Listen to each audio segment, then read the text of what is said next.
Maybe push my backpack in if you can. Here.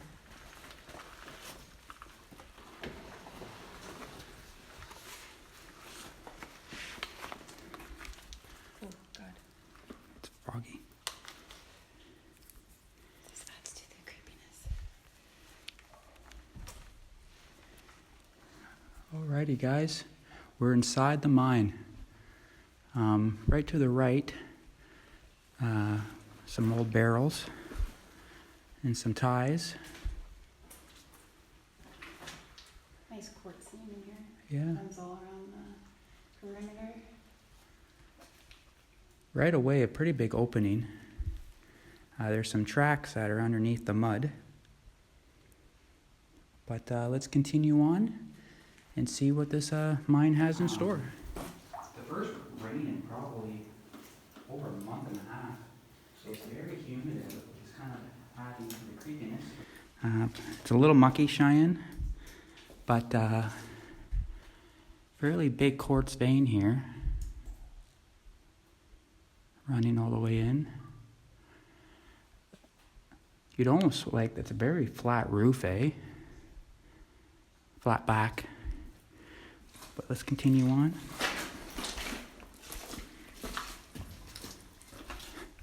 Oh, it's kind of hard to see. Hopefully it won't be like this the whole way in. Oh, we got a little bit of a stoped out section here.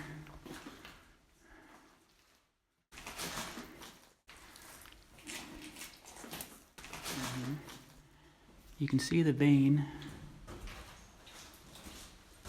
there in the distance. I swear I just heard something. Oh, just water.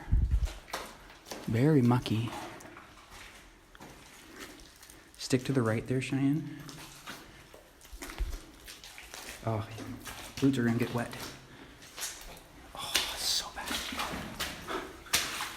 All right, oh, this is the other side of that stoped out section. Do you want to go up there after? No, it's just like a pocket. There's nothing to see. The back is incredibly just flat and almost like a perfect roof.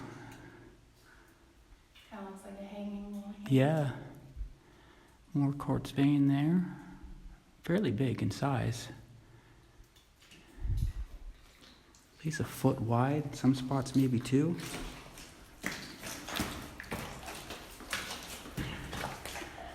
Another little, it's like all these little pockets. That could be it. Really? Yep. Wow, that would be, that's another little stoped out section. There's the vein. Wow, that would be really, really disappointing if that was it.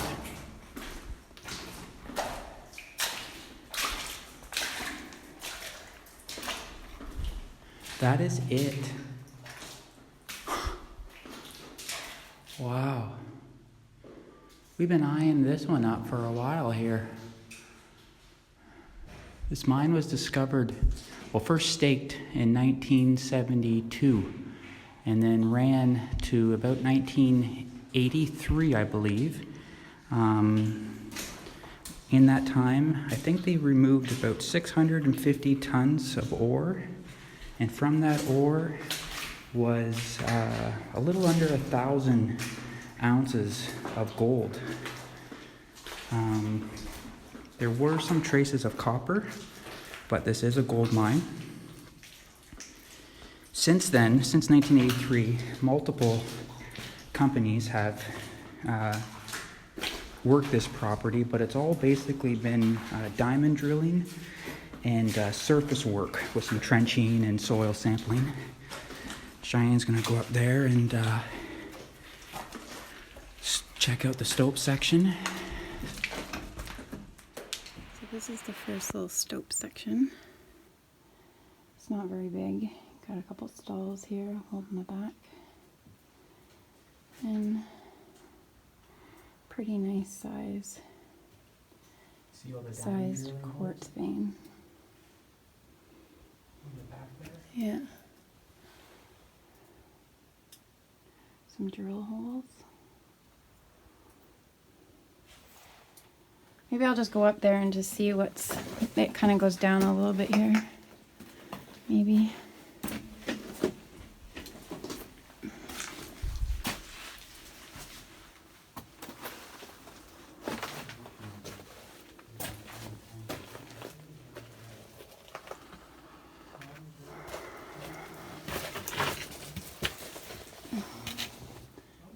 And that's it. They've been wanting to kind of get this mine going again, and they are doing some work on other parts of the property. But from the entrance, it kind of looks like they haven't been here for a little while anyways.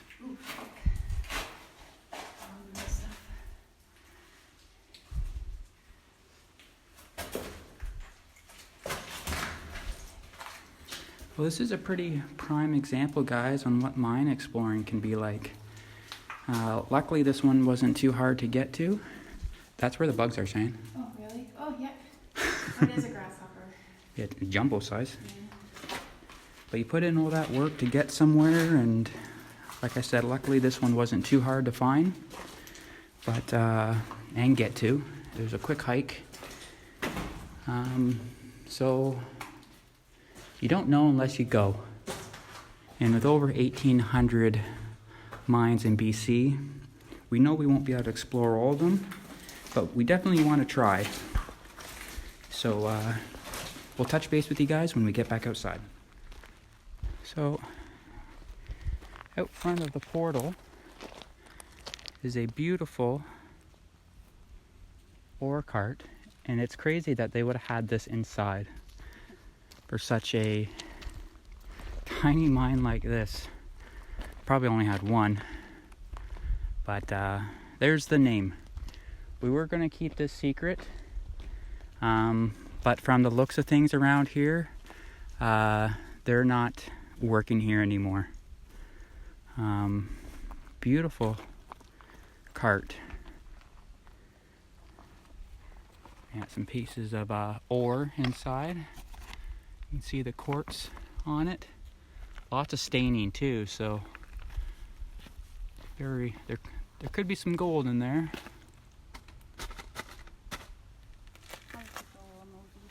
Okay, I'm just gonna go over here. Pretty sure that this is a portable drill. That's basically on skis that they would drag to where they're working. Door's a little creaky. Wasp nest. But yeah, pretty sure it's all open too. So we're pretty sure that this is the drill.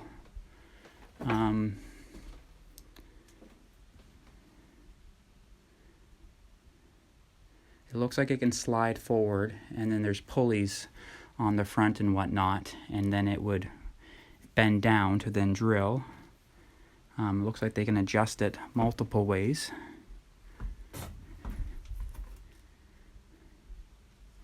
On the other side up here is the motor. You could see it through the other side there, right in the opening.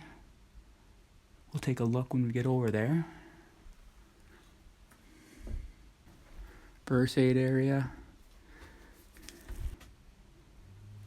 But pretty neat.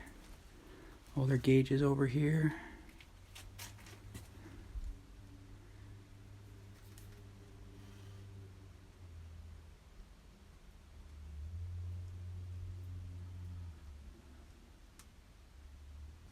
So we'll go ahead on out. This is just another shot here on the other side of the motor. It's a 12-cylinder, big diesel engine.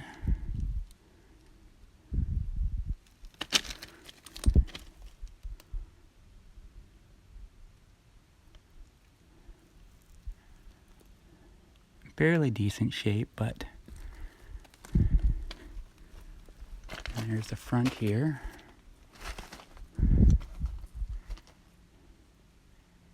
If this isn't a drill and somebody does know what this is, please leave your comments below, because we aren't 100% sure what this is. Kind of looks like that would be a platform that they could raise to have someone stand on and kind of monitor what is going on up there.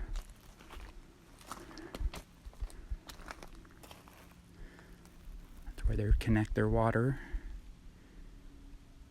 to.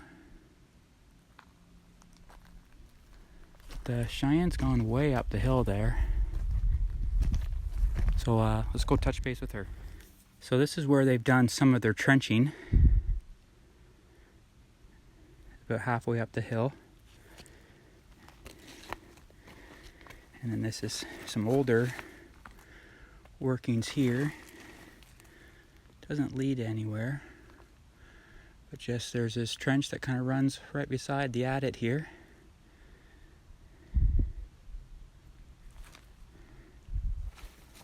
Cheyenne's making her way up the hill. We're pretty sure there's nothing up here. It's just, again, more trenching and surface drilling and whatnot. The town of Harrison isn't wanting to have a mine here. So we know that they've been battling that. But we'll touch base with you guys when we get to, I'm going to show you where they keep their core samples and the bunkhouse. So we'll see you then. Alright, coming up to where they keep the core samples. Unfortunately, this area has been all damaged again by vandals and whatnot. But this structure was built in the 70s. There's some of their sample boxes, their older ones. There. And then more here. And then the ground is basically just littered with core samples.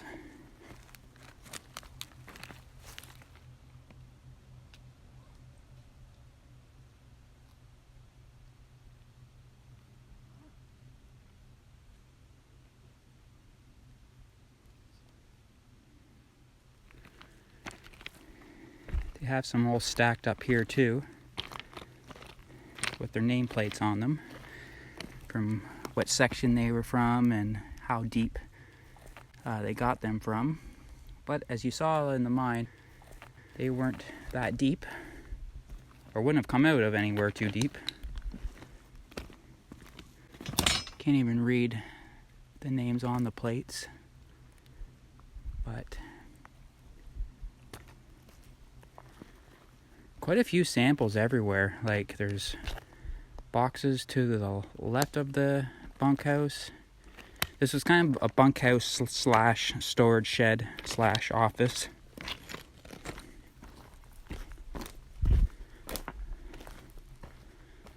A bunch of sampling over here.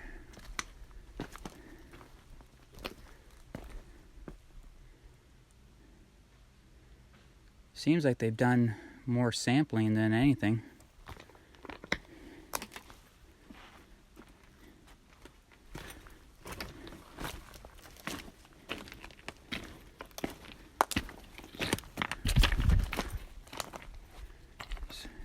Their whole rack system.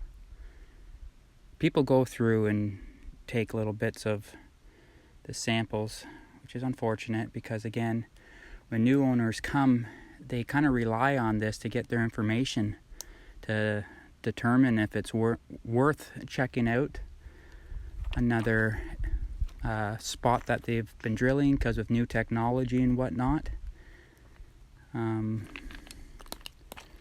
if you ever come across a place like this, just enjoy it with your eyes, and that's it. I think we can kind of poke our head in here. No, not this one. There is one that's open. Maybe it's around out front.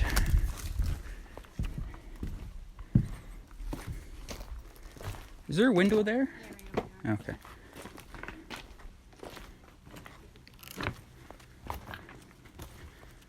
Okay, yeah, that's...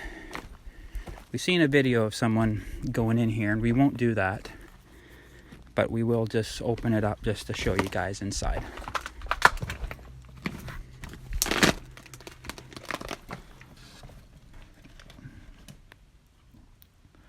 So not much to see here. Fortunately, all the original windows have been broken. But some air line, a little bit of newer water line, and that's it.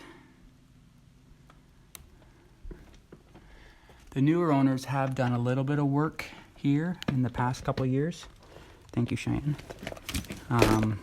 But not to the point on where they can use it. Just be careful when you're walking here. But not all mine adventures are spectacular, and this is kind of more of that ma and pa type operation. Very small, and owners probably had high hopes, but unfortunately, just with location and whatnot, it just wasn't going to work. So till next time, guys, take care, and we'll see you in the next video. Bye-bye.